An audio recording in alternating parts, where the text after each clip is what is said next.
budget.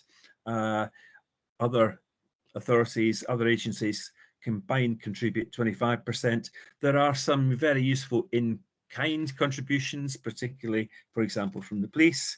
And there is a discussion locally about how the budget should be divided in terms of contributions in the future. And as I say, around the country, people are saying to each other, what does joint and equal accountability mean in terms of funding the infrastructure? So I'll move on from funding, Sophie, please, to performance data. Won't move forward. It's stuck. It's stuck. Okay, you carry on trying to do it, Sophie. I will talk through the detail. And apologies, everyone, for the technical hitches. So just a few headlines here in terms of performance data over the last year. Here we have it. So contacts. There were 10,700 contacts in 2021 compared to 12,300 the year before. Highest proportion of contacts come from the police, 37%, health, 16%, and schools, 13%. Referrals, there were 2,877 referrals in the last 12 months compared to 3,600 the year before. In terms of early help, 1,471 new families engaged compared to 1,300 the year before. And I no time's tight, so I'm not going to go through all of these figures, but we do as a partnership monitor very closely trends in referrals, in the numbers of Section 47 investigations, the numbers of children in child protection plans, and so on. And when the report is finalised, you will see all this information set out very clearly. If we could move on, Sophie, to the next slide, mainly about audits. One of the things that the partnership does a number of things to ensure that we learn and that we monitor quality. So the first thing to mention here is under Section 11 of the Act, individual safeguarding organisations are required to undertake self-audits, self-assessments of how well they do. We put in place just over a year ago arrangements whereby we built in some independent challenge, so that I, as your independent chair, chaired a challenge and support session with the 8 key agencies.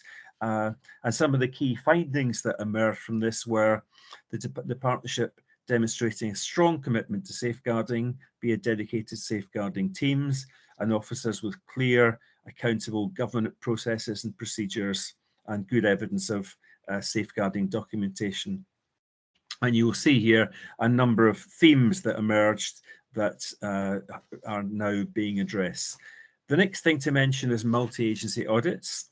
The Quality, Performance and Outcome subgroup has completed 3 multi-agency audits and monitored impact, looking at children and young people's mental health, early help, a very important area, and SEND, special educational needs and disability. And again, clear themes and evidence emerging that you'll see more detail of in the final report.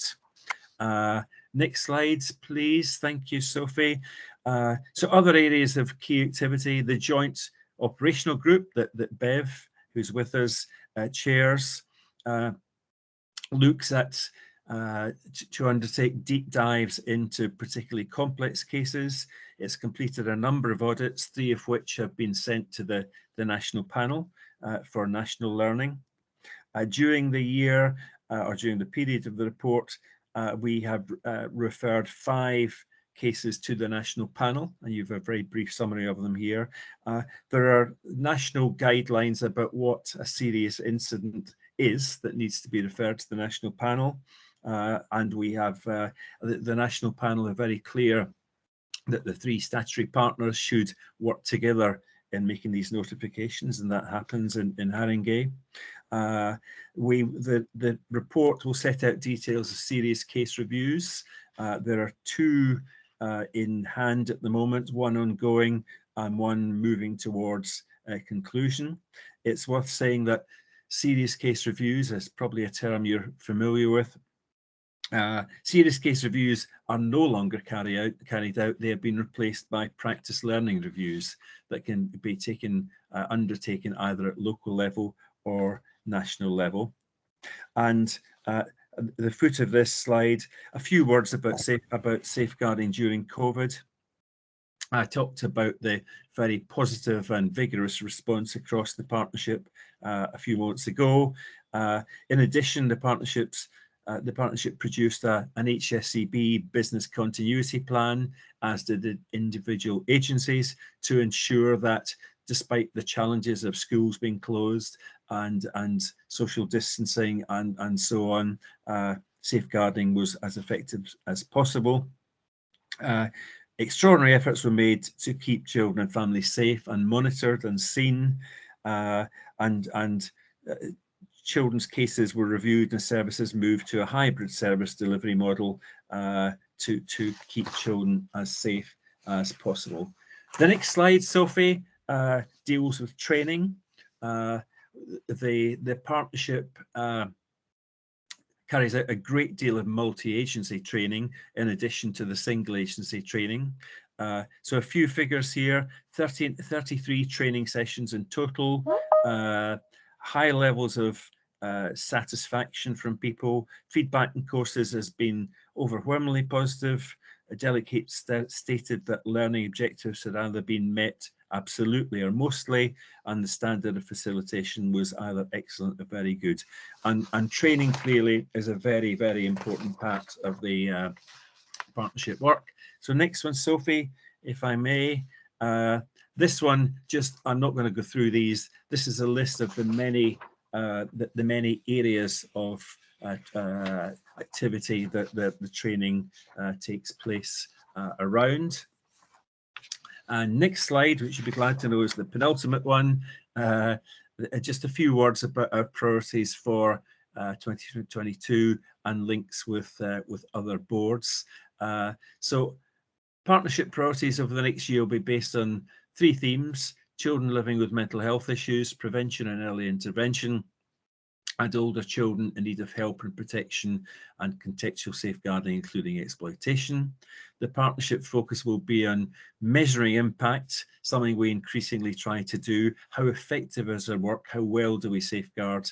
So measuring impact, having a strong evidence base, and workforce ongoing development and sustainability. Worth also mentioning, in terms of additional areas of focus, we are working very, very closely with the Safeguarding Adults Board on the subject of transitional safeguarding. So as vulnerable young people move towards adulthood, having good transitional arrangements that will protect them as adults, despite the fact that the legislative framework's very different. We're working on neglect with the Early Help and Health and Wellbeing boards, on Stop and Search with the Community Safety Partnership, a piece of work that's attracting a lot of interest in other parts of the country, and assisting for managing the risk to children who go missing. Now, I'm sorry if that felt like a bit of a rush. I think my target was to talk for about 10 minutes, and I know I've overrun that a little bit. The final slide sets out the key partnership leads: Anne Graham, the council's DCS, Seb, the superintendent from the police, and Jenny Goodridge, who I know couldn't be with us tonight, Director of Equality at the Clinical Commissioning Group. Now, I'm speaking on their behalf. I will stop now, and I know Anne's with us. We'll have a quick look and see if either Jenny or her substitute or Seb are with us. So enough from me, and perhaps Chairman, if I try to bring in Anne. Thank you very much, David, and I'll be very quick. Thank you for this is the first year of the new arrangements, and during COVID, we've built a strong relationship. I work very closely with my colleagues in health and across the police. As you say, David, we're working to change the arrangement so that we're equal and accountable partners. I just wanted to take this opportunity to thank all the staff in all the agencies across the partnerships for their work that they do in safeguarding, and also for everyone in the community, because we know that we can only keep our children and young people safe if safeguarding is everyone's business. Because of time, I'll stop there. Thank you, Chair. Thank you, Chair David. Thank you. Thank you, Anne. Thank you, David, for your presentation. We've got a number of, we will have a bit of time for some questions. And I know, Tammy, you were first, then I'll take your question first, then Lords, you can ask your question after Tammy.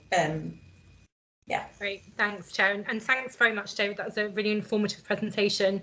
I suppose I want to kind of draw on, and it's never a pleasant thing to draw on, but unfortunately we have seen some really high-profile cases that have resulted, in the truly horrific death of some children. And I wonder if you genuinely feel that the new partnership is robust enough yet to, I'm not asking you to comment on individual cases. I know lots of investigative work is still ongoing, but it kind of looked like, there have been multiple failings. It's not a pinpointed failure at one place in those cases. And I know there were other cases kind of up and coming, and COVID's obviously had a part to play in some of those cases as well.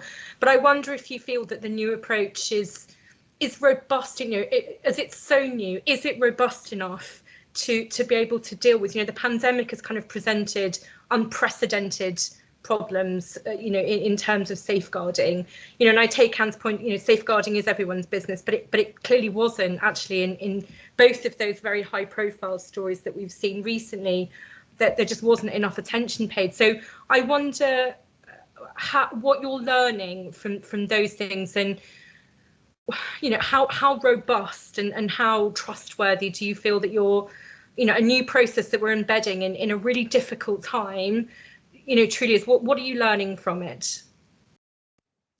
Okay, a very challenging question. I'm sorry. No, it's the right question to ask, absolutely. So as independent chair, I see the three statutory partners working extremely closely together, and I think more closely together than 3, 4, 5 years ago, and that's partly because there was a wish locally to work closely together, and partly because the guidance and the legislation pushed us in that direction. There is always room for improvement. We constantly strive to get it as right as possible. The independent experts, and this is, I think, broadly accepted, that the best safeguarding systems will protect children by reducing levels of harm done. It is probably impossible to reduce it to zero, but we want to reduce it as much as possible. I know that the partnership locally strives to improve and learn from audits and feedback of various sorts. COVID has been a challenging time for a whole range of reasons, and certainly in the early stages when schools were closed, many children were not being seen in school, and in many cases it's schools that see bruises and see detect harm and make referrals on to the police or children's services. So that was without doubt a difficult period. I know that colleagues across agencies in Harrington put effective systems in place to try and have children seen as much as possible. But I know around the country, for example, some families in the early stages said, we don't want anyone coming to our house. We don't want social workers coming. We don't want health visitors coming. So all of that was a particularly challenging time. I hope that helps. That's great, thank you. Yeah, Lois, do you want to ask your question? Yeah.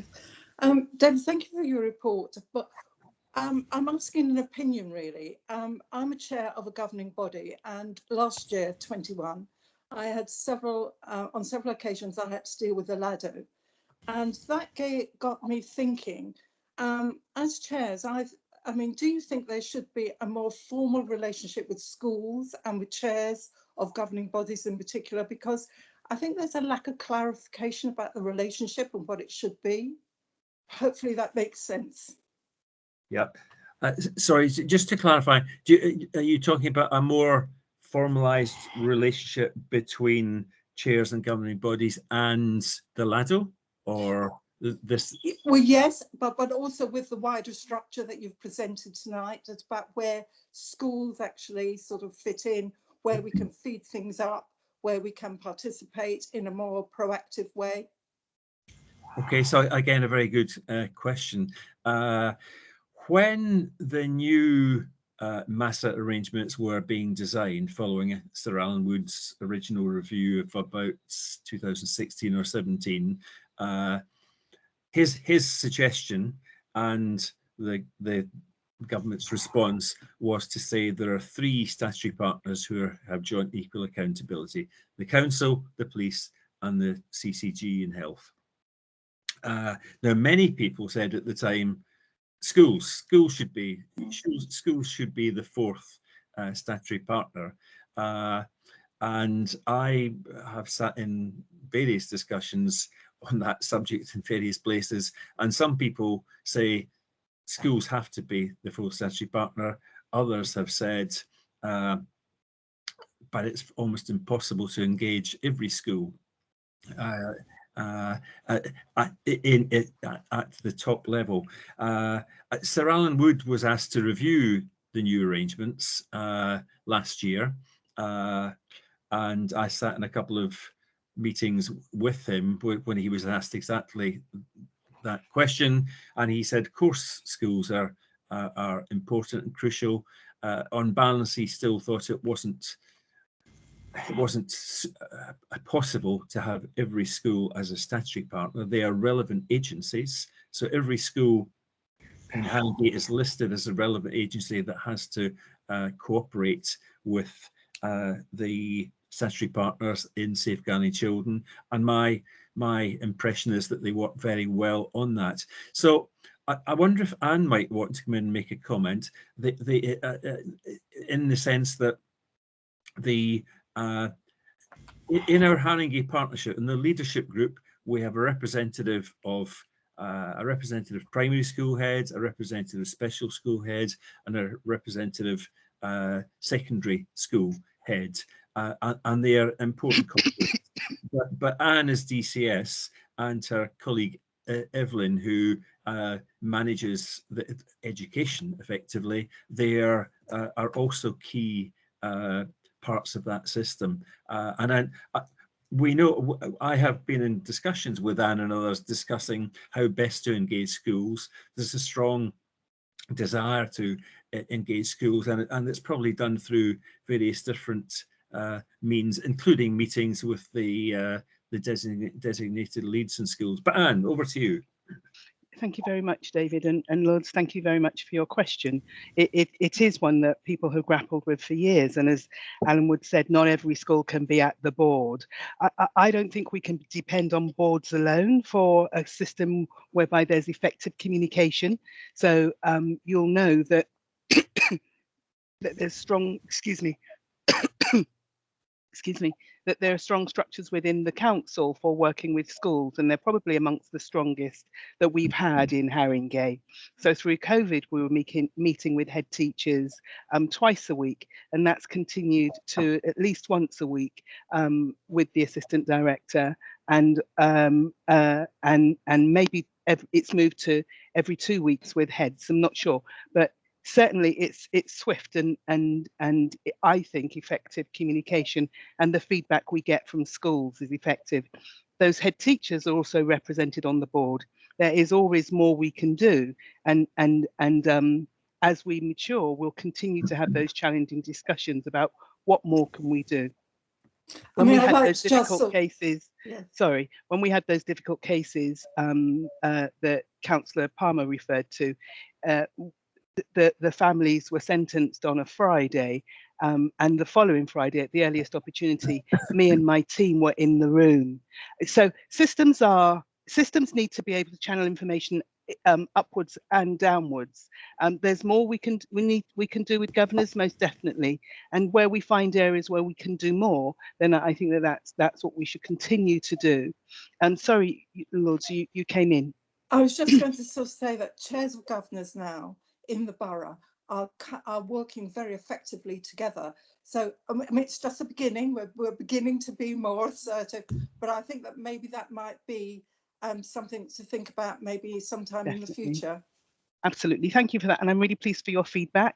It is something that wasn't there some time ago, and absolutely when we're back next year, I hope you're able to say it's even stronger and more assertive, because it is that challenge that we need to bring to each other, and as we try and make the system better. Because of time, I'll stop there. Thank you so much. Thank you. Thank Thank you. you, David. No more questions. Can I just ask a really quick question to, I suppose, both of you, David, you and Anne?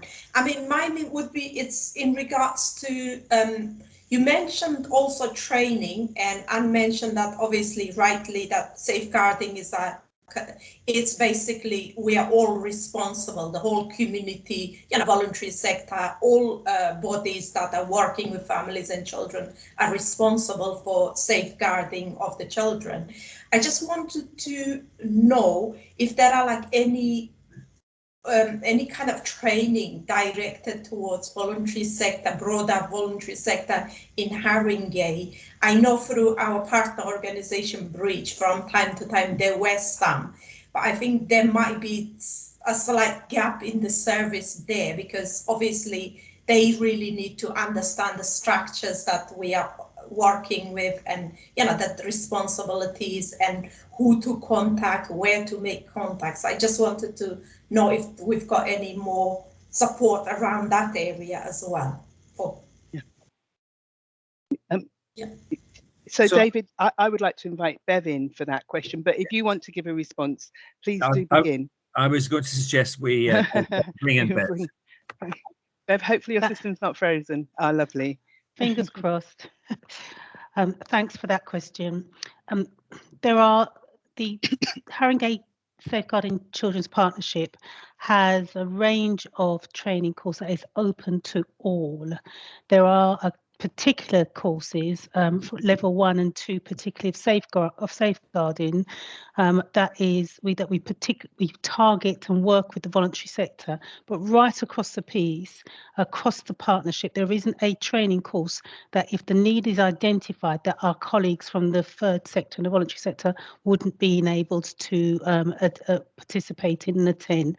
Haringay's preference is not to charge for those courses, so they're very accessible. Most of them are delivered now through online.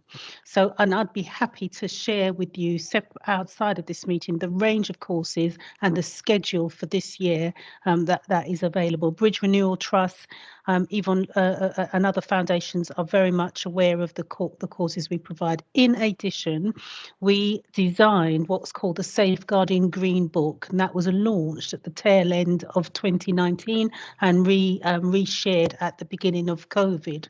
And in that Green Book is a start to finish, this is the process that should be followed, and some research guidance on what can on signs and symptoms of abuse and what you can do and what services are available in Harringay. Again, I'm happy to reissue that Green Book so that really everyone, safeguarding being everyone's business, that not only are we aware of that as a mantra, but we also have the tools we need to make that effective. So I'm happy to share that again. Right. Thank you very much for that, Bev. Thank you very much, David. Thank you, Anne, and thank you, Bev. So you're free to leave, David. We are aware that you've got another meeting to attend, and thank you very much for coming and presenting at this meeting as well. Thank you very much, Chair. I'll leave you now. Thank you. Okay, now I will move to item 7. Item 7 is the basically budget scrutiny of the 2022 and 23 draft budget.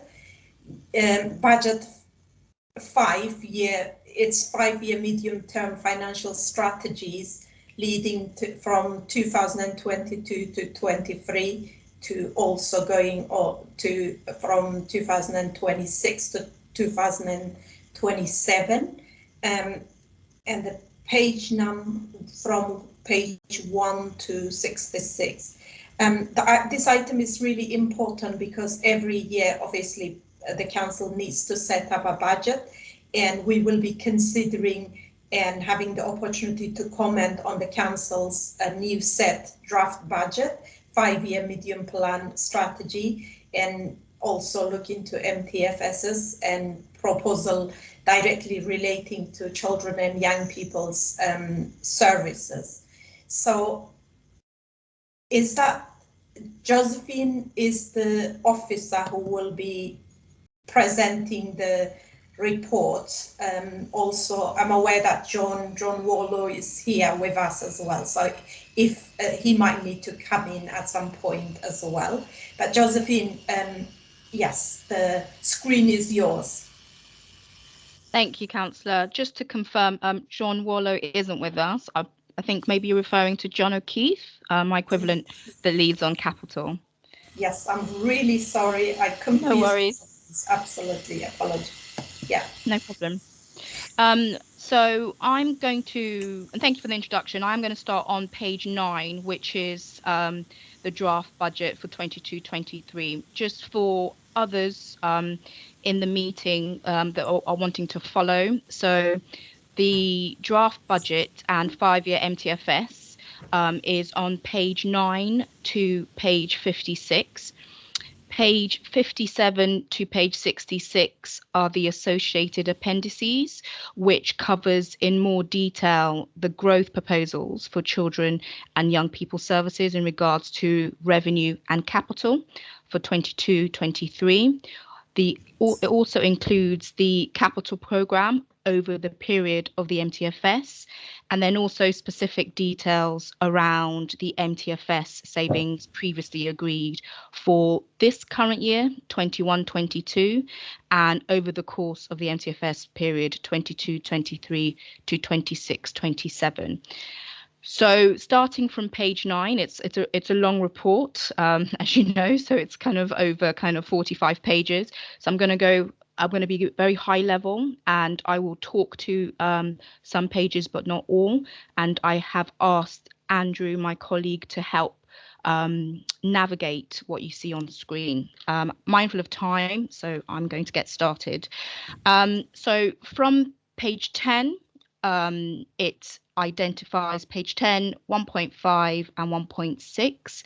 There is a budget growth proposal of 11.8 million in 2022 to 23 across the whole organisation. And there is also a existing savings of 12 million. The 11.8 million growth proposal across the whole organisation, of which 4.172 is regards to children and young people services. To enable us to balance the budget for 22-23, there has been a short-term use of balances of 5.8 million to make this possible. Moving on to page 11, the council budget for 22-23 assumes the council tax increases of 1.99% and adult social care precept increase of 1%. Moving on to page 21, in terms of the children and young people's budget, it includes social care grant. Table on page 22 includes the social care support grant. I'm just holding. Yeah, the table on page 22 includes a social care support grant of 6.995 million for 22-23 and social care support funding in addition of 1.766 million. I just wanted to make clear those grant allocations are included in the Children and Young People's Services budget for 22-23. On page 24,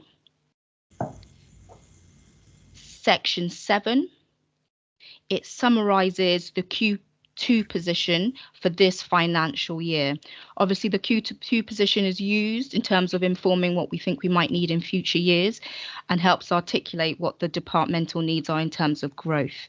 So just on high level terms, the Q2 position for the whole council is an overspend position of 23 million, of which 12.87 million is due to COVID-19 pressures and 10.2 million is due to base budget pressures. In regards to Children and Young People Services, as at Q2 this financial year, it represented a 7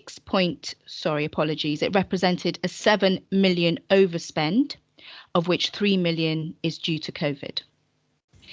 In terms of DSG, at Q2 for this financial year, there's a 6.3 million projected overspend, which has been driven by increases in EHCPs in the high needs block.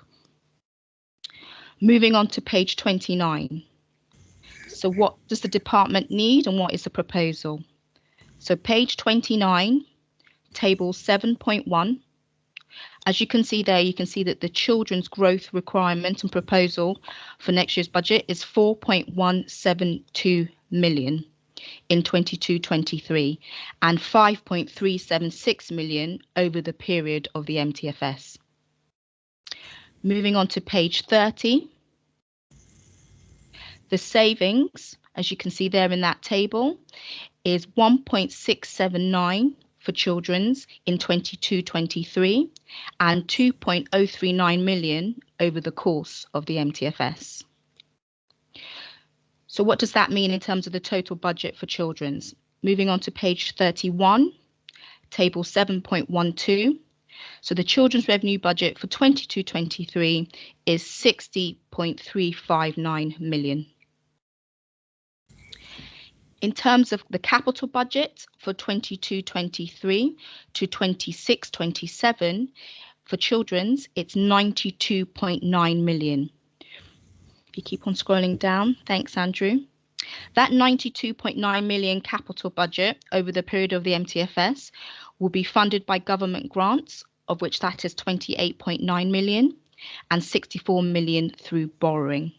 There's been requests for capital growth for children's from 22-23 onwards for 6.2 million, and this is to fund in-borough residential care. So moving on to page 32, section 7.13.3.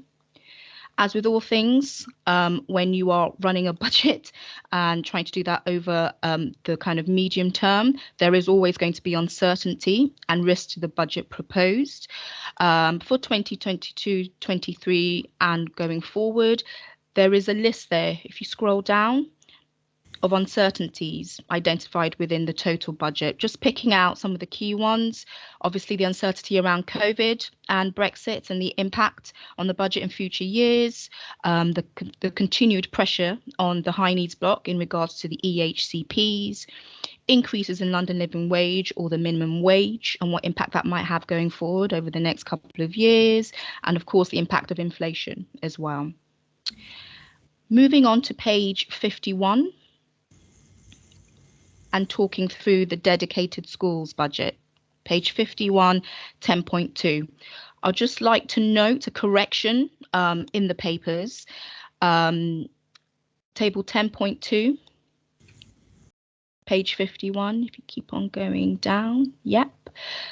That table refers to a budget pressure of 6.9.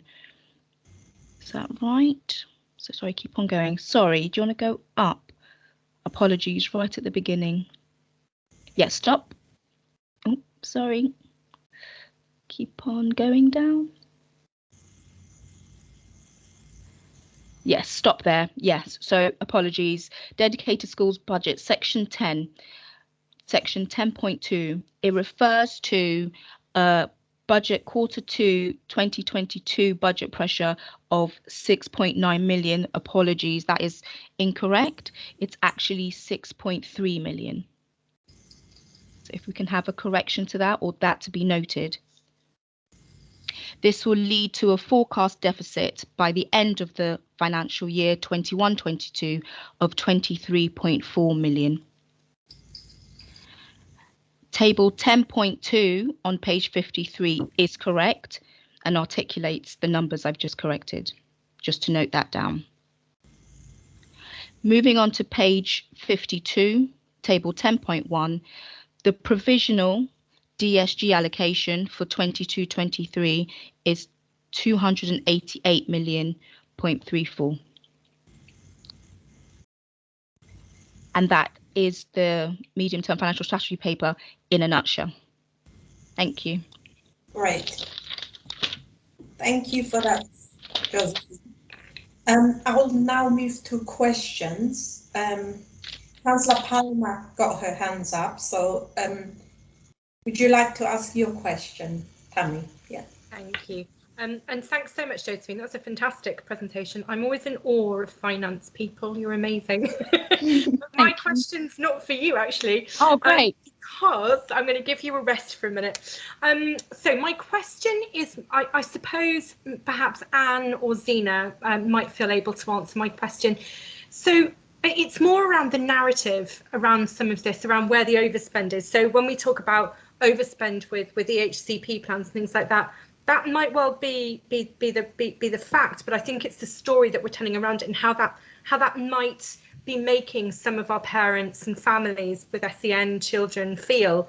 You know, I know, you know, Zena, you've probably seen many of the same kind of tweets and things that I've seen on social media, with people kind of feeling that we are somehow blaming them for having children that have specific needs, and kind of saying, well, actually the reason that we're overspent is because of these children. Well, it's not their fault, and I'm fairly sure that's not what we're trying to say, but I think it's just really important that the narrative, that the public story that we're telling is very mindful of those families and the situation that they find themselves in, and it's not their fault that they're requiring a high level of support and that it's costly. Perhaps our kind of public story should be angry towards other people, I don't know, but it certainly feels, I think, from what I'm hearing from those families, that they are very much feeling once again that we're singling them out and encouraging, you know, kind of blame to be put on them for the fact that we can't spend money on other things because we're having to spend it on SEN families. So I don't mind who wants to answer that question, or Brabazon got her hands up, so I presume that she's coming to respond. Is that Zena? You've got your hands up. But there are a number of other questions also. Zena, are you able to hear us? You want me to answer Tammy's question now, or wait, because I think that I have got a reply to that, Matt Boulay. Do you want me to answer it now or after other questions? It's up to you as chair. There might be relevant, so let me ask Councillor Ibrahim also to ask her question, then I will bring you and Anne briefly to respond as well. Thank you for that, Zena. Yeah. Eminem? Yeah, I suppose mine was kind of a follow-on from what Councillor Palmer asked, but less of a question as such, because I suspect Councillor Brabazon's gonna obviously address that, but more of a kind of like, and I suppose it is more directed at Councillor Brabazon, because it's more about, like Councillor Palmer said, the narrative. And I suppose what I would say, and I suppose my concern is always, and Zena, you probably kind of like, you know that I've raised this for a number of years from 24 kind of 14 onwards, is the narrative, in the fact that we use language like overspend, actually, because and that's not us using that language, it's accepting that is the language that's used in local government around these kind of issues when we talk about budgets, when we have set a certain amount of money that we can afford to spend, and we will inevitably go over that, because the reality is, all of us know that this work is demand led and it needs to be delivered, and it's our responsibility to deliver it. So when we describe it in terms of overspend, we're almost kind of setting ourselves up to fail in a sense, aren't we? Because the reality is that it's not an overspend in the sense that people understand their kind of household budgets. We haven't gone out and spent too much money. We've gone out and spent the money that we should be spending in order to kind of deliver these services fairly and in the way that we should responsibly do as a local authority. So I suppose, Zena, my question would be, again, and I'm sure you will agree with me on this, is kind of like some of the political narrative around saying that actually this isn't an overspend. We haven't spent too much money. We should be spending this money, and we're not getting enough to cover what our responsibility is to, whether it's the example that you use, Councillor Palmer, on SEND services, or anything else within children's services. I've been right. Shall I answer now? Yes, you can come. Well, whatever you say, Tammy, I think you'll know that I have been crystal clear in every meeting that there is not enough money in the system, and that is what I've said. What do you call it? We're spending additional money, or money that is more than we get from the government. The fact is, nobody's blaming the families, nobody at all. The fact is, the government do not fund special educational needs properly, and they haven't done so since the 2014 reforms. So they expect us to provide a service for people, for children and young people up to age 25, which is very laudable, because they've stretched it, but they didn't fund it. Just in the same way that they don't fund children's social care properly, just in the same way that since the coalition government, we have been absolutely damaged by the massive cuts that austerity caused. And that has gone on since 2010. And I know that you agree with that. You do. And so I don't want to think, I don't want to be sort of hoist on some disingenuous thing about this is what the families are saying. Nobody is criticising the families. The families have a legal right to services. As Amina has pointed out, it is demand led. And the whole thing, the system has to meet the needs of the child. And it is bounded, as you know, and I know, and all the parents on this call know, it is bounded by all sorts of legal requirements, statutory requirements, and issues where people have lots of rights. And that is a good thing. It is absolutely right that people do have rights. What we need to be able to do better is to work to avoid the tribunals, and that is what we are doing. That is absolutely central to the changes that are being put in place on SEND, because once you get into tribunal, then you are talking about thousands of pounds on legal costs, which no one can afford and nobody should want. And we should be able to get to where we need to be with the families before we get there. And that is exactly what the position is now with the new team that are managing SEND. But if we want to blame anybody about the cost of special needs, we have to blame the government. The blame is fairly and squarely at their door. This government has yet to do the review of special educational needs it's been promising for the last few years. I was told by the Minister, Children and Families, that it will be coming out in February, around then. So let's see whether they put their money where their mouths are. At the moment, we spend the money on the services the families need. And no one has said we're going to stop doing that. We just spend it, just like every other authority in the country, because we have to, and because we have to meet the needs of the children. I'm sure, Anne, you might want to add something to that, but that is the political position. Thank you, Councillor Brabazon. thank you, councillors. I would just say that the budget that I have responsibilities for is in two parts, set out in two parts in here. Excuse me, it's a Christmas cold, a New Year something. So the children's budget, as we sometimes refer to, is equally overspent, and I can understand that the language might be seen as blaming, but this is the language that the report is written in and is finance language, and I will ask Josephine through her line management to see if there is alternative language that we can use. It is an area that is insufficiently funded for the reasons that have been set out by Councillor Brabazon, and I think also, Councillor Palmer and Councillor Ibrahim. But there is no blame here. I raised the children's services budget too because it is a needs-led budget, and I'll say what that means in a bit. So for the children looked after, the children who are in care, there is an overspend, to use that language, on that line too. And so I think there is no blaming those children. What I always say to people, I've worked in this area for the vast majority of my career, is I am given a budget, and when that budget ends, I do not close the door. Any child who has a need, it will be assessed in accordance with the legislation, and that legislation will be met.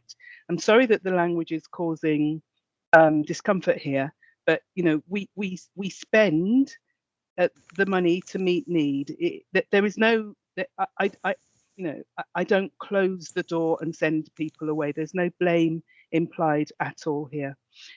The other point I want to make is that we are not alone. Haringey is not an outlier here.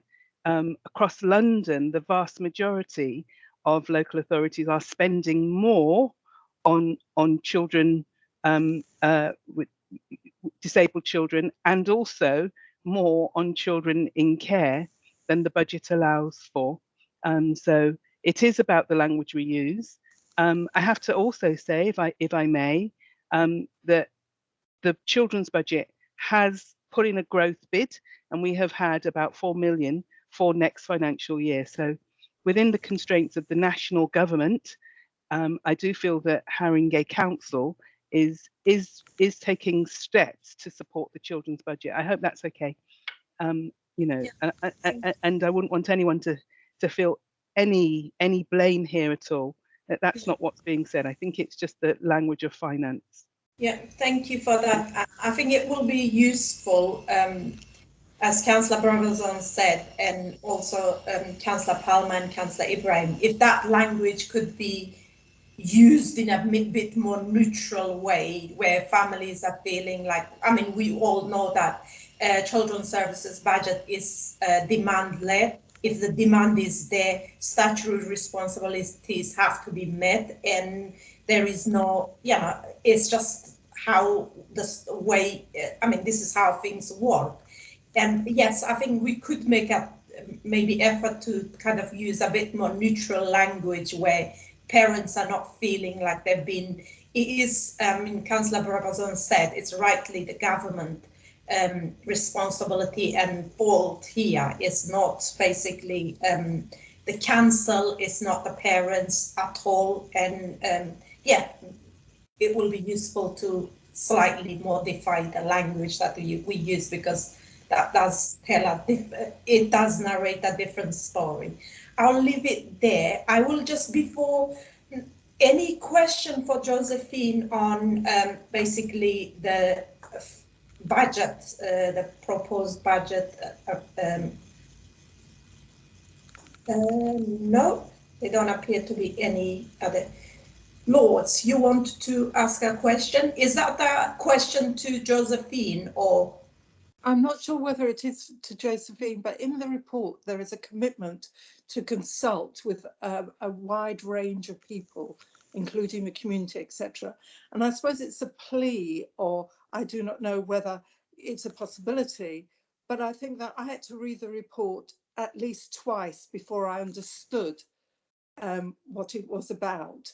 And I just think that if we're going to sort of be genuine about consultation, co-production, etc., I think that we've got to think of a way in which we can actually present this information, as Hammersmith and Fulham do, in an easy to read format. And I think it's really, really important, because otherwise these reports are certainly just for councillors. They're not for the community.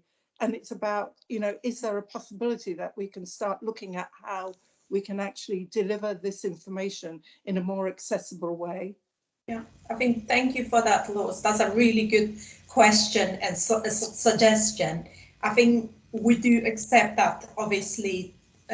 Yeah, Josephine, is there an easy read version of the budget where, you know, when community is like basically inputting or being consulted on in a language that they can relate, or in a language that they can process easily? Is there a format like that? If not, if there is a plan that maybe we could, yeah, look into it. Yeah, I'm more than happy to take that back to my section 151, the Director of Finance, and also happy to review other local authorities' examples so it's more accessible to the wider community. So yeah, happy to take that back. Thank you. Thank you for that. Councillor Dixon also have a question. So would you like to ask your question, Josh? Sure, yeah, no, it's actually very similar to Lords's point. I guess it'd be interesting to know what the engagement actually looks like versus the kind of broader budget engagement that I know goes on, and I know packs get sent out that people are encouraged to sort of respond to. It'd be interesting to know if this department particularly takes a different approach to its engagement, and how it works with sort of key interested groups and stakeholders around the budget, or if it does at all. But I mean, it doesn't have to be answered now, or maybe we get a report later on as to what that engagement looks like, and the kind of responses you got as well would be interesting. Yeah, thank you. I think that's equally a good question.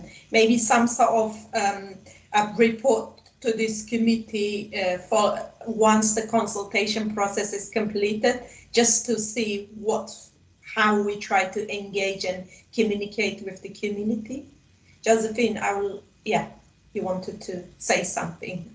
Yeah, I suppose in terms of this budget and, you know, the request for kind of growth in regards to the capital and revenue to try and fund or meet the needs going forward in future years, I suppose I'll probably have to leave that to my colleagues in the service to kind of articulate what work is done there, because obviously those proposals come forward from the ADs and obviously Anne and her management team. So I think they're probably best placed to answer that question. Yeah.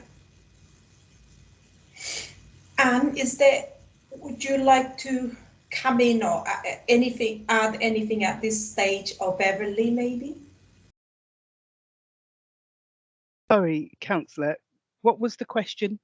I heard the question about consultation, yes, and that Josephine was going to look at various models. Basically, accessible, kind of easy to read and easy to process budgets and financial information, kind of consultation with community. Is there a plan to basically, in order to make it more inclusive or bring more people in, or consult and co-produce together? Is there an option of like making it a bit more easier to read and I understand kind of budget? Yeah, so I've nothing to add to what Josephine said, that we'll look at models, and that the finance team will look to see, what the approach will be taken there. The children's element of the budget isn't separated out from the wider budget piece. And so we may wish to look at that as a whole, and so I'll support Josephine in that work.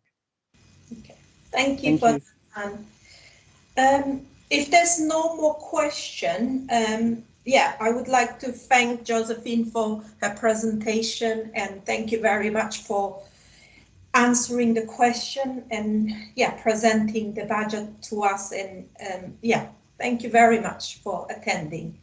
I will now move to the next item on the agenda, item 8, which is Children's Social Care Annual Report, pages from 67 to 94. I'm guessing that's you, Beverly. It is, yeah. Yes, if you can, yes, the screen is yours to present your report. Thank you very much. Thanks so much. So this report has been constructed there'll be a bit of no doubt a conversation about it, but the main purpose of bringing it to here is for members to note the improvements in the service improvements and developments during the COVID period and more widely, to look at the areas that we have set for priorities in section 551. And really for us to just update members on the developments within the Disabled Children's Service. Those are the three main areas. But this report, in my opinion, is a rich report. It spans over 27 pages with lots and lots of data. People, I'm happy to take any individual questions if people haven't had time to digest the detail of the report. An email to me or through Rob, I'm quite happy to respond in that way. But I think just for the time and for the purpose in which the report is presented, I'm going to just talk to the highlights of the service improvements. So the first one is that, and an important one to us all, is to know that we have done a tremendous amount of work to stabilise the workforce, both pre-COVID and post-COVID. And on the very last sections of this report, I'll just scroll down. So there's a visual, something for us to focus on as we talk. In the last sections of this report, it talks in section 7 about the work that has been completed. So often there's a saying that, you know, we mark things in years. So in 2018, 2019, our workforce stability was a cause for concern. It was picked up by previous Ofsted recommendations to us. And so we needed to have stability of workforce to improve and then maintain the improvements with reliable and stable officers. We have we launched in March 2019 a kind of a grow your own campaign, and really did some work with the marketplace and moving the data that was shown in 2019 as something like 55%. Less than half the workforce were not permanent workers, to a position at the close of business when this report was drafted in March 2021, where the data set, sorry, not the report, but the data set was closed in March 2021, to having 23% of the workforce being agency workers. Now, I value our agency workers. They do a tremendous amount of work, and in terms of the support and the collaboration and the commitment to Haringey, there is no distinction. Many of our agency workers put in the same amount of commitment that we see for our permanent workers, but we do know that with the current market factors, with 1 week's notice, our agency workers can move on, and we don't have the same challenges with our permanent workers, and there's greater incentives to invest. So this section of the report talks about the work that we did. And that included launching the Haringey Children's Academy. It talks about the Thursday therapists, the international recruitment, the work that we did to stabilise some of the concerns and the stresses that the frontline workers experience, not just in safeguarding but across the piece through COVID-19. And that we relaunched our recruitment and retention strategy that so far, even with challenging times, appears to be giving us the success we need.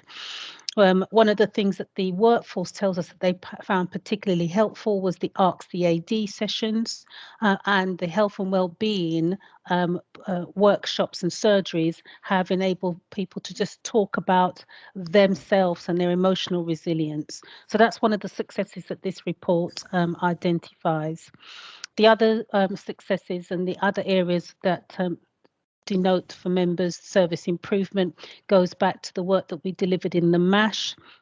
and that's set out in section 582 of the report. It talks, and that it includes a really strong collaboration with early help to set up the early help panel, have their qualified team managers embedded as part of the MASH.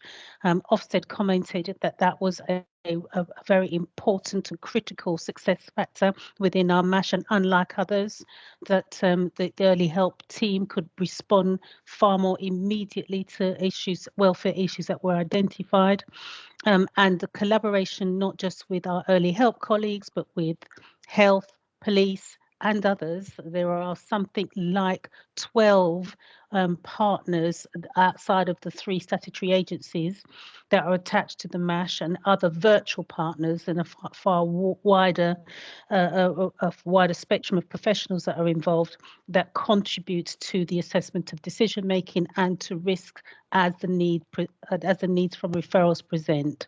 So this was further endorsed for us in Haringey, and this is the whole of Haringey that takes credit for this, by the national panel's findings when they visited us a month ago, or 2 months ago now, to say that our decision making in the MASH was timely and appropriate and strong, and denoted it in the same language Ofsted denoted it in March 2019 as a significant strength. One of the other successes that I will draw to your attention is that we continue to maintain good performance around assessments. Now that's really important.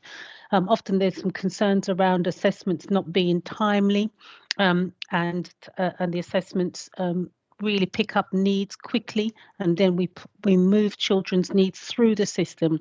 And this data here on this graph shows you that Haringey has maintained a consistent timeliness of assessment, and our audits are starting to show to us that those assessments are also the quality of those assessments are positive as well.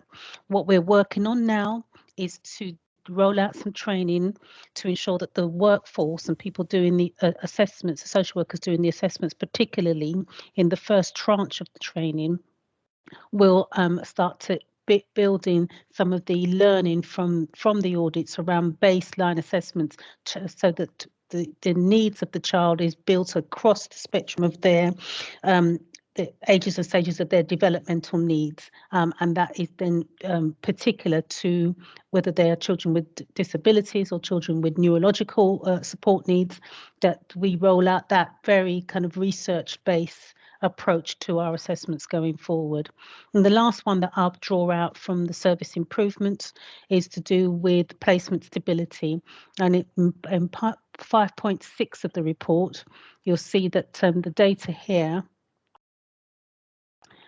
indicates that we have maintained our local, our average levels of keeping children in their placements. So the breakdowns around the numbers of children in foster care placement, and I've missed my marking, so don't be, I'll find it in a while.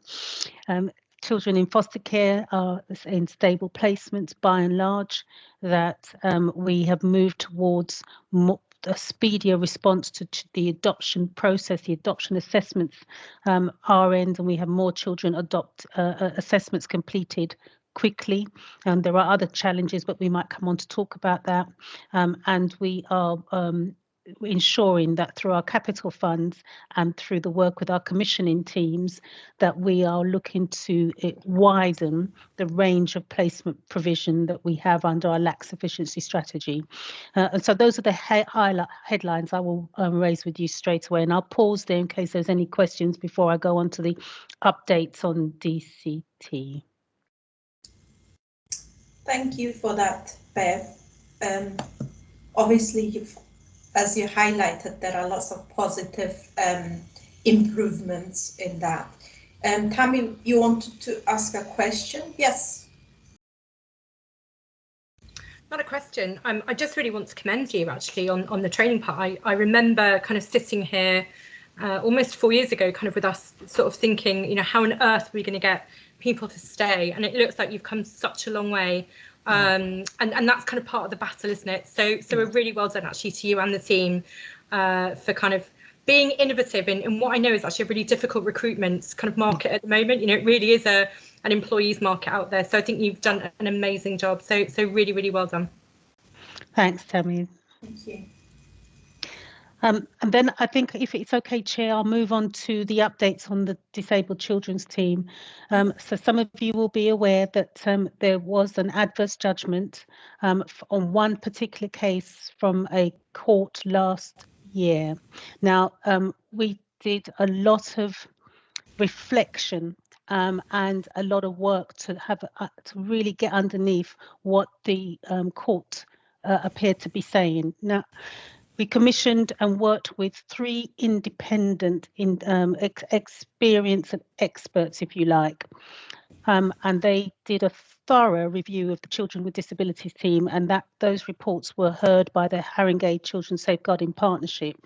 Now, what they heard was that there was no systemic practice issues within the Children with Disabilities teams around risk assessments and not being able to keep children safe. And what the data in this report shows is that there continues to be a proportionate but right response to not looking at children through the medical lens and just their health needs, but looking at them safeguarding as a whole within their families.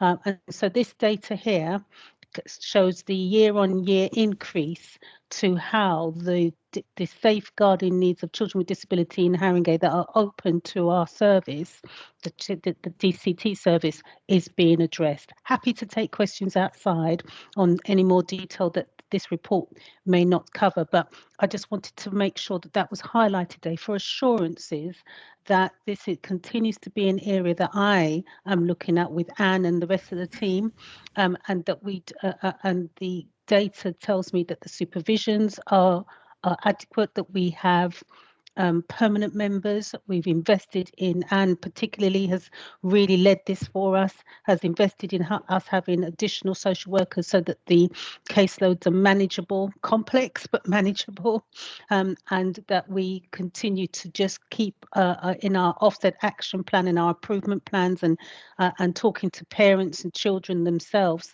what other areas that we can review. So an example of that is that we have team managers embedded within the special needs schools and meet with the designated safeguarding leads and the head teachers every 2 weeks to go through any safeguarding emerging concerns, and also that we have monthly meetings with the head teachers from the special schools and others to pick up on needs. We do a survey every 2 months in the DCT service that just tests the temperature and see how families and their children experience the service that we're providing, and we have every intention of continuing that approach. And then I'll pause there. Great. Thank you very much, Beth, for the presentation. I mean, there are lots of positive improvements, positive things that you highlighted. I just wanted to ask if there's, obviously this report is for us, it's for noting, and if there's no more question, I would like to thank Beverly again and close this item, move to the next item. Thank you. Thank you, Chair. Right, thanks. Okay, our next item on the agenda is the Hmip thematic inspection on the experience of Black and mixed heritage boys in the youth justice system. There's a report, pages 95 to 179. Basically, this is an opportunity for us to consider the outcome of the Hmip thematic inspection into the experience of Black and mixed heritage boys in the youth justice system, and it's covering the period from April to June 2021. We know that in this report there are some issues that have been highlighted, but we wanted to sort of look into what exactly are we putting in place to remedy some of those issues, or what's our approach? Jackie, I believe you are next to present this report. Yes, the screen is yours, Jackie. Thank you, Councillor Guinness. So in terms of the report, it is across the 3 appendices and the covering report, it comes to over 80 pages. So I thought for ease I would just summarise the findings over a couple of slides that I'm sharing from my screen. Can I just check that that can be seen? Yes. Oh, lovely, thank you. So the purpose of the report really is exactly as you've said, it is to share the findings overall from the thematic inspection, and then for scrutiny panel members to note the contents of the report, and in particular the feedback for Haringey itself. So I'm just going to share the slide. Okay. So as you said, the theme from Hmip was to look at the experience of mixed heritage and Black boys in the youth justice system, and they looked at that between April and June. They looked at 9 youth offending services across the country, so Haringey was one of those, in addition to 2 others from London, so 3 of the 9 were from London. And of the 173 cases they looked at, 15 were from Haringey. Alongside this, they also did some user voice, so they talked to a number of young Black men and young mixed heritage men, and that came to about 38 of those who'd been supervised by different youth justice services. We know some of those young people were from Haringey because of the feedback that's in the report itself. So I thought I would just share the overall findings. So this was across what they saw across the 9 local authority areas. And they did find significant deficits in the experience of these young people. The main things that came out, and I'm sure will be no surprise really to panel members, is that a number of the young people had experienced ACE, so adverse childhood experiences and high levels of trauma. There were a number of young men and boys who had special educational needs and mental health difficulties. A number of them, there was a feature of poor attainment, evidence of SEND needs not being addressed, and high rates of exclusion. Almost a third had been victims of child criminal exploitation. And we know that through talking to young people, but also what they saw from the data, is inspectors saw that children had experienced racial discrimination. A third of the cases they looked at were young men and boys who were subject to child protection or child in need plans. In over a quarter, children had a disability. They saw that as a key theme that a lot of the young men they had spoken to were from the poorest areas and high levels of deprivation in terms of the towns and cities that they lived in. And in total, the report offers 18 recommendations for consideration across a number of key agencies. So not only the Youth Justice Board themselves, but the Home Office, the Department for Education, police forces, local authorities, our own partnership boards, and the Youth Offending Service itself. In terms of the positive feedback and progress, I wanted to share with you particularly what the pertinent points were for Haringey. So what they could see was that we were really able to clearly evidence how our leadership had supported cultural change within the service, particularly around understanding and addressing disproportionality. And they saw that over the last 2 years. They hadn't seen it as a recent theme. They could see that had been consistently embedded within the culture and within our way of working over the last 2 years. What was also published shortly after this report was an effective practice guide around how youth justice services can address disproportionality in the youth justice system. And Haringey was particularly referenced within that good practice guide for the disproportionality work that we've done. What they could see was clear systemic leadership, and a good connection between the strategic direction of the Youth Justice Service, the Partnership Board, right through to frontline practice. They really liked that we had a child first, offender second approach in our pre-sentence reports, so they could see that we had made sure that by changing the focus to looking at the young person directly, we were able to really consider ethnicity, diversity, identify structural barriers, and more importantly, use that to inform robust planning moving forward.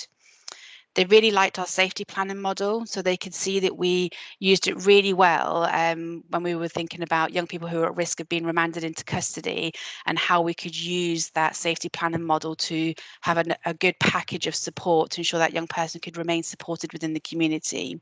And they saw examples of that happening.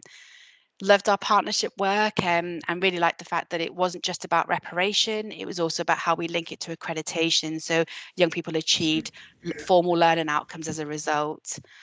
Our identity-based interventions were seen as very good practice, so they looked at our interventions where we had informal education sessions for young men in particular around, having discussions about stereotypes, breaking down barriers, perceptions of masculinity, being a young black male or a young mixed heritage male living in their community.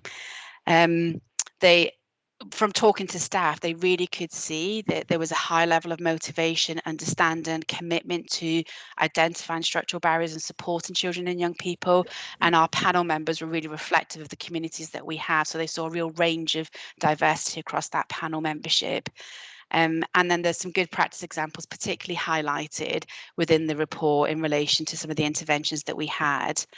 I just wanted to share this slide with you. This is one of the case studies that is referenced in the report, and it was for Harringay. I think it was just a really good example of what they saw and what the inspectors felt was quite impressive around the bespoke work that we're doing. So how are we really looking at supporting our children and young people, understanding the cultural and diversity and ethnicity issues that they are facing, and how we're using that to really inform our planning, our interventions, not just at an operational level, but also at a strategic level. And I just wanted to share this. So we're very proud of this case study, and we think it reflects the work that we're doing in Harringay across the partnership really well. Yeah. Right. So in terms of the recommendations, I wanted just to reference the recommendations that are for local authorities, so for ourselves, for our partnership board, and for the Youth Justice Service. There are a number for other services such as the police, Youth Justice, and the National Youth Justice Board themselves.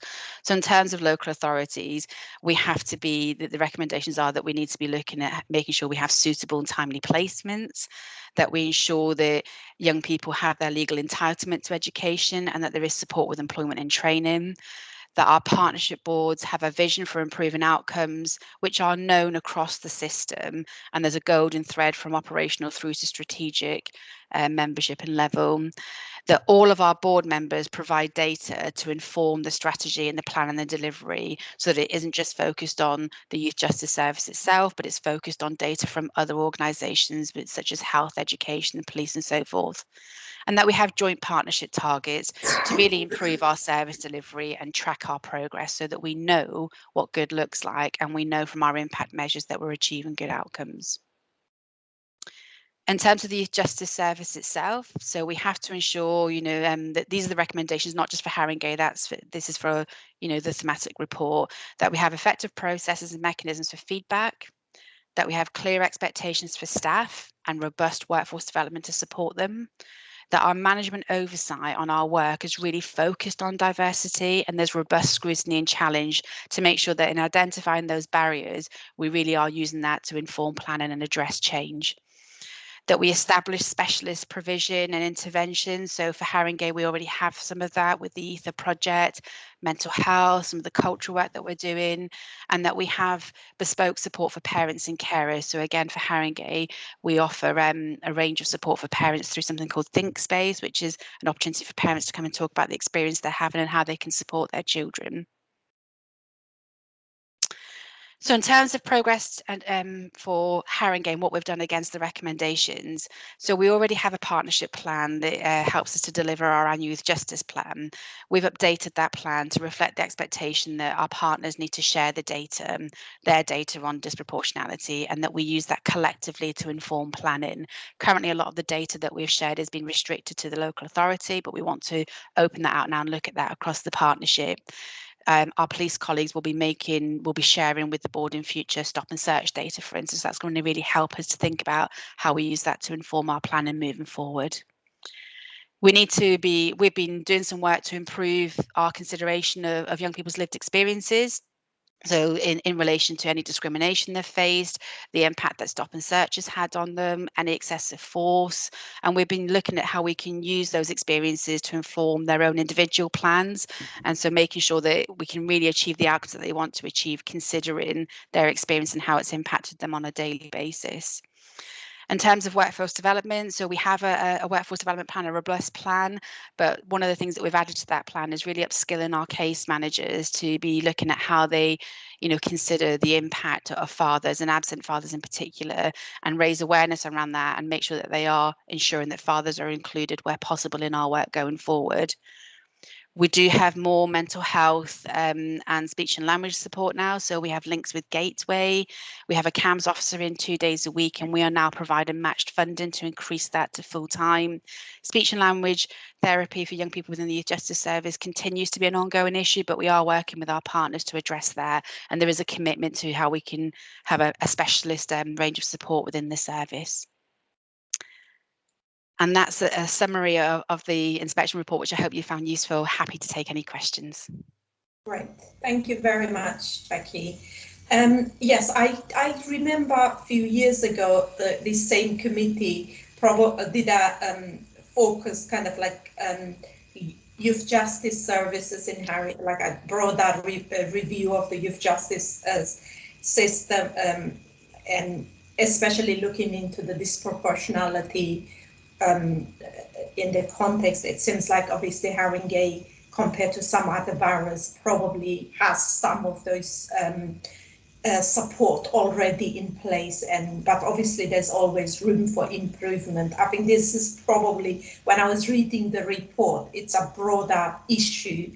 Obviously, children who have been excluded, there are a number of correlation why children, especially black boys and black and mixed race boys, end up in that situation. It's because of other kind of earlier intervention and other kind of support will help that in the long run. But it does highlight some really interesting, like some really good work that we can obviously learn and we can include it in our practices going forward. I just want to see, okay, I've got a couple of hands. I've got a guest, Amanda, who wants to ask a question. But before I will give the priorities to the members and the co-opted members. And if there are no more questions, then I'm happy to take questions from guests as well. Lords, you wanted to ask your question.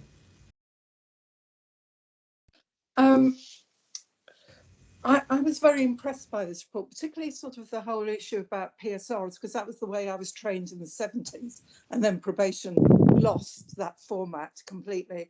But I was picking up particularly in the report from the sort of the probation inspectorate report, that reports still aren't necessarily being shown to parents and the person concerned as they before they go into court. So I felt that we still need to really monitor that format and to ensure that it's delivered in the way that it's meant to be, because there should be really 3 appointments, and one is where the person is shown the completed assessment. And so that is an ongoing assessment, and it's the beginning of the assessment. But the other two things that I wanted to raise was, when I was a probation officer in Tottenham, a very long time ago now, stop and search was a real issue, and we were collecting information then. And Bernie Grant was sort of, very, very positive. He was very much sort of doing work with us. Now, the thing is that what my worry is that you're saying that data is going to be collected, but I'm really worried because the situation's got worse than what it was back when I was a probation officer, and that's years and years ago. So how can we ensure this time that stop and search, something definite is done about it? And I think there's a role for scrutiny there, but it'd be really good, Jackie, for you to maybe start the discussion, maybe not tonight, but sometime, about how we can actually ensure that data goes somewhere and is acted upon, because it hasn't been acted upon over all of these years that I've been involved in this area. And the other third thing that I wanted to raise was that in the report, there was really positive stuff about partnership work and whatever. But when I was a manager in probation, I developed a number of formal diversionary projects. One you know, in any diversionary project should be diversion from prosecution as well as then diversion from custody. And I felt that your information from Haringey would fit really well into that type of framework.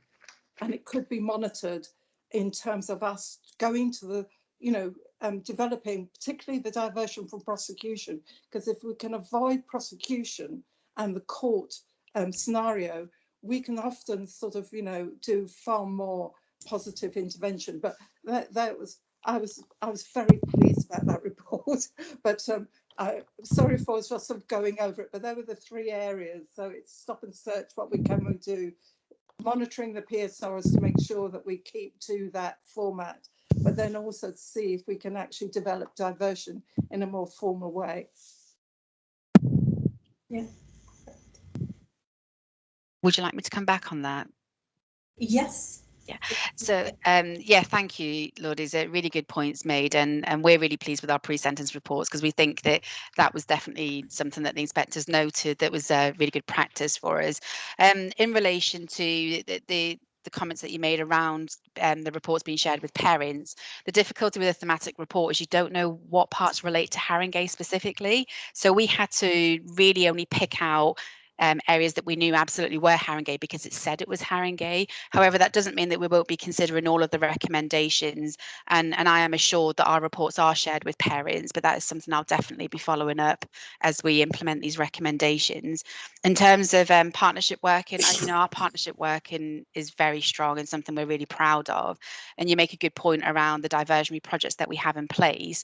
An area of work that we're going to be focusing on is not only those projects being for young people who are already in the youth justice service to prevent them from reoffending. There's going to be a focus on those young people who receive an out of court disposal in the community, so issued by the police, and we wouldn't necessarily get to know who those young people are. Or we'll also be looking at siblings of young people who are in the youth justice system already, so trying to really drive that early intervention approach, working closely with our youth service. So that's another area of work that we're exploring in detail. And then the third thing around stop and search, it's a really good point. I mean, there's a number of strands of work that are going on across the Children's Directorate that my colleague Bev may want to come in on, but some of the things that we're doing within the Youth Justice Service specifically is we've been having young people train the police on the impact of stop and search and what it's meant to them and how they feel when that happens and how young people know their rights and responsibilities. So we've done some work with young people directly, and we're also looking to create a resource within the Youth Justice Service that's a standalone post. We're not sure what we're going to call it, but it'll be definitely focusing on how we use that data, how we consider it fully, and how we use it to inform, you know, planning, interventions, strategic work going forward. So there's a number of pieces of work that we're looking at. I hope that answers your questions. I mean, Bev, I don't know if you wanted to mention a bit about the stop and search work that you've been leading on. Thanks, Jackie. I think it might be really helpful if the chair is you would have heard on a previous occasion the work that Anne and myself have been leading on with the superintendent for the safeguarding police here in the BCU in Haringey. Essentially, the very point that you're raising, Lord, around there's been a perennial stubborn issue for our young people for many years. Through the safeguarding lens, we want to use the data that the police are now more willing to share with us to influence a change within the system. And so when that has been further developed, and there's some really important pieces of work that are coming out of that in that piece of work already, we'd like to come back and report that more fully to yourselves. Yeah. Thank you. Yeah, thank you for that, Bev. I think that will be really useful. Yeah. And thank you for the presentation, Jackie. I've just got a really quick question before I think Amanda wants to ask a question as well. In terms of the ethnic data, are we able to collect that in Haringey? Because the report was kind of overall highlighting that the ethnic data is still an issue around youth justice and proportionality. So we do collect data, but it's as per the ethnicity groups that we collect, but it's also in relation to what young people identify themselves with. So that can change. You know, we do recognise that is as a choice. So that's normally what comes through our assessments is self-identification. But yes, we do have that data and breakdown of the different demographics.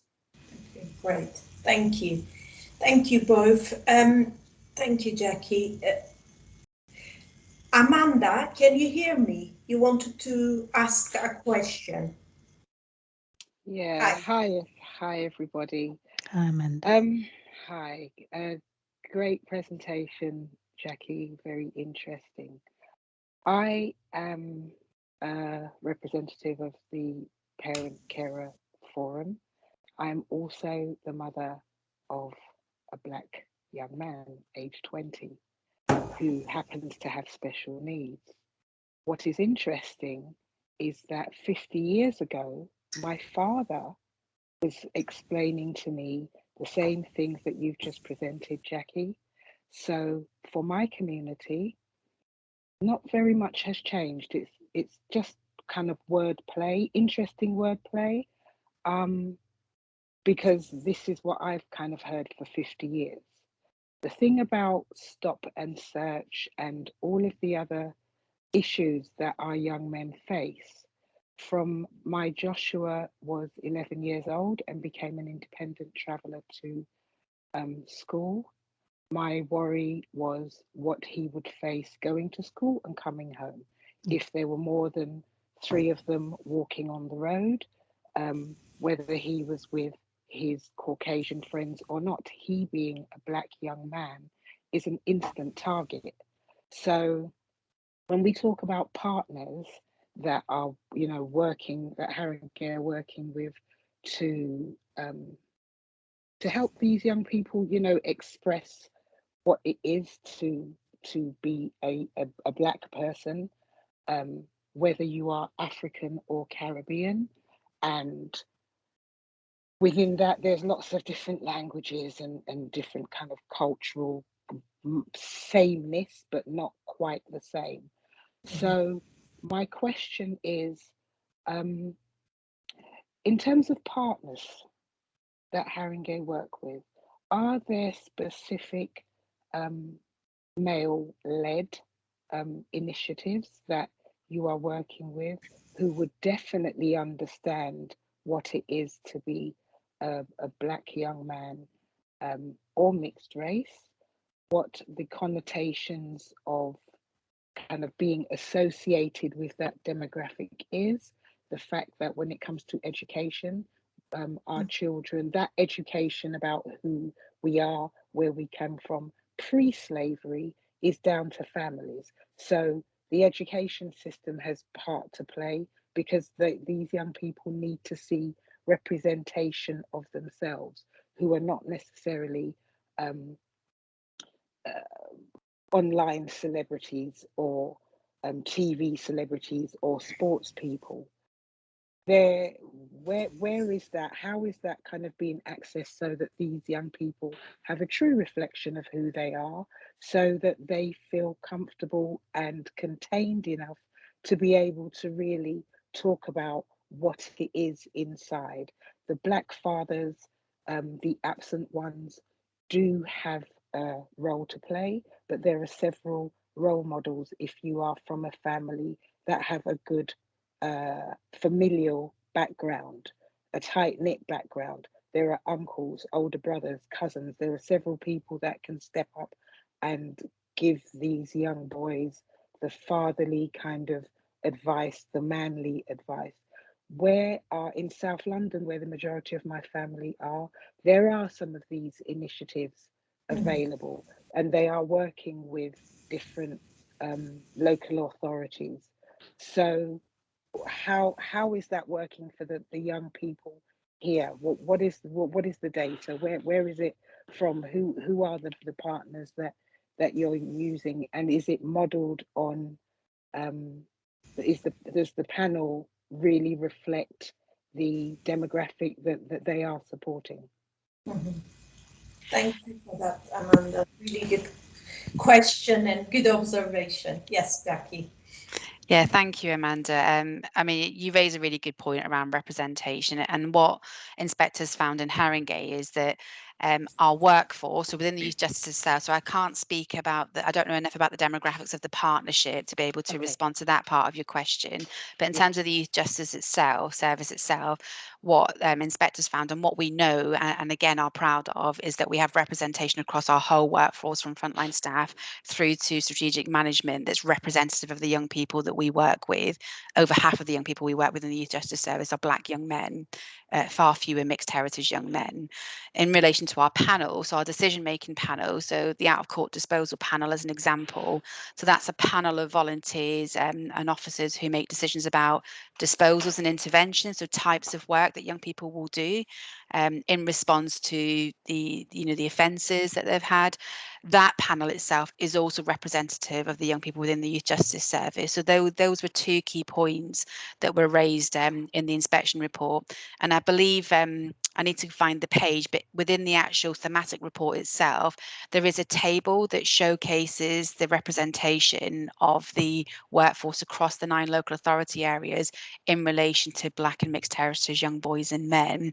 I can't recall what that is across all 9 local areas, but I know for Harringay, it's absolutely representative. The partnership is something we can definitely talk about our next partnership board and consider that in terms of finding out what that looks like. I think the other response to your comment is what I was really proud of is that the interventions in Harringay were bespoke to Black young men in particular. So some of those are for all young men, so young men and women within the youth justice service, but some were specifically just for young Black men in particular. And that's what the inspectors could see was having an impact, because they really could see that we were identifying structural barriers and using that to improve good outcomes for young people. So I am assured that it's a more positive story, but actually across the board, the report is harrowing to read in some places, because I absolutely agree with you. Some things have not changed.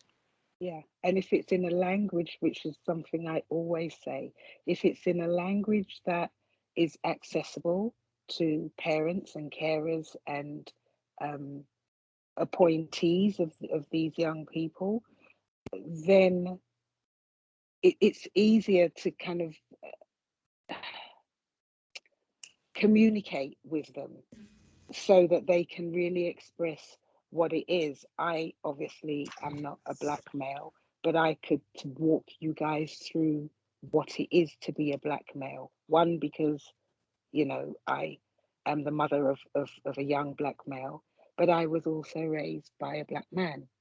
So, and I have cousins, and some of my relatives male relatives have been through the criminal justice system, through no fault of their own, some because they were easily led, because they didn't have the support that would keep them contained not to walk that path in the first place. And these are, and I say this with the utmost humility, in my experience, these are issues that come about or that are dealt with by Caucasian, middle class males or females who have an assumption, or they may have a slight affinity or knowing what it is like, but could never possibly know. A Black teenage girl would be able to tell you better. Do you know what I mean? So this is why I asked if, I put my hand up, because it's the report for me seems it's well written, and it's fundamentally, from what I've seen, I haven't seen all of it, just the bits that you've shown. There were some parts for me, we're still talking about this then. We're still looking at this, and we're still discussing and writing reports about something that's essentially been going on for the last 50 plus years. So thank you, Makbule, for allowing me to Amanda. ask my I question. just wanted to also mention that the report is on, if you go to the Children and Young People's Panel agenda on I have printed it. It's still sat on the printer, because there's quite a bit of it. Access the report there. Thank you. Thank you for raising those issues. Thank you very much. Going forward, I think it will be also interesting on work that Beverly mentioned that you are Yes. jointly leading with Anne, and it will be really good to see what else we are doing in Haringey. I mean, how well we are doing, or are we able to help those young men and, you know, to basically come out of that system in a different way, and give them opportunities and so on. But thank you, Jackie. Thank you, everyone. If there's no more question, I would like to end this session as well. Sorry, this item is, and thank you for your presentation. Okay, now we move to the possibly the last part of the meeting, work program update. And this is to consider the future work plan for the panel. Rob? Hi, yeah, I'll just highlight a few things. As you know, the panel is undertaking a review on child poverty, and we have the first evidence session of that next Tuesday, where we're hearing from the head of policy and the performance manager. In particular, they'll be going through what's in the current borough plan relating to child poverty and how that is developed, plus lots of relevant data and information. The second evidence session of the panel, we're hoping to get some people, hopefully the lead member from responsible from Tower Hamlets, who have done a review on poverty as well. And in addition, I'm also trying to get someone to come along from the Child Poverty Action Group to talk to you about the sort of interventions that local authorities can make that may make a difference in terms of levels of child poverty. So that's in hand at the moment. In terms of the next scheduled meeting, at the moment it's scheduled for the 7th of March. The items for this meeting will be cabinet member questions, cabinet member children, education and families, engagement with young people. That's something that came out of the consultation that we did on the work plan earlier, well, it was last year now, on the sort of issues that people thought the panel should be looking at. There's also the progress with the SEND inspection recommendations and the SEND strategy, and mental health and well-being on the agenda for that. It will be the last meeting before the council elections, and I think the pre-election period starts on the 21st of March. So we need to make sure that all our work is completed in good time.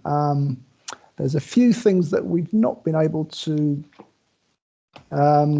get to so far, but what I will do is I'll arrange a meeting between officers and the chair to go through the agenda for the next meeting, and we'll see what we can do to prioritise things. Anyway, I shall leave it at that for the moment. If anybody's got any, oh yeah, there's one other thing. Yes, of course.